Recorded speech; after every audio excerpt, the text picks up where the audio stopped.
Ivadika eo amin'ny tontolo ara-pinoana isika fotoan-dehibe ho an'ny FJKM ny andro omaly alahady izay fotoana moa nanokafana ny fankalazana ny fahadimy-ambin'ny-efapolo taona ny FJKM ny fampitoana teny amin'ny sekoly teolojika teny Ivatoary ny mpino FJKM rehetra nanatrika fanompoam-pivavahana fanokafana indrindra an'izay fankalazana ny fahadimy-ambin'ny-efapolo taona ny FJKM izay.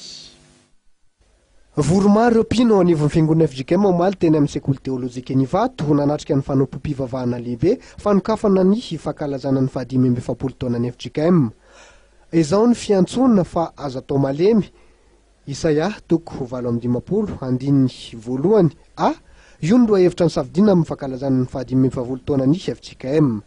Nitarika ny fotoana ny mpitandrona Rasolomanina Nehemy filohan'ny komity fankalazana ny fahadimy-ambin'ny-efapolo taona ny FJKM. Namaky ny tenin'Andriamanitra tamin'izany ny filoha sinodaly. Nitory ny tenin'Andriamanitra kosa ny mpitandrina Rasendrasina Lala filohan'ny birao mpinaikitra foibe FJKM.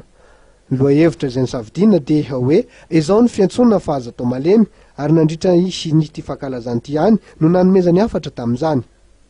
Amin'ny alahady 7 Aogositra 2024 zao no ivon'ny fankalazana ny fahadimy-ambin'ny-efapolo taona ny FJKM izay totosaina ny Tomasina. Any Fianaratso kosa ny alahady 3 Septambra 2024 no anaovana ny lanonam-pamaranana. Nandritra ty fotoana ty ihany koa no nizarana ny loka ho andreo mpifanina telo voalohany izay nahazo ny faninanana nanao sary famantarana ny fahadimy-ambin'ny-efapolo taona ny FJKM sy ny Rafaneva. Tonga nanatrika izany fotoana lehibe izany ary nisolo tenan'Andriamatoa Ravalomanana Marika filoha mpanampin'ny FJKM moa Ramatoa Lalao Ravalomanana vadiny.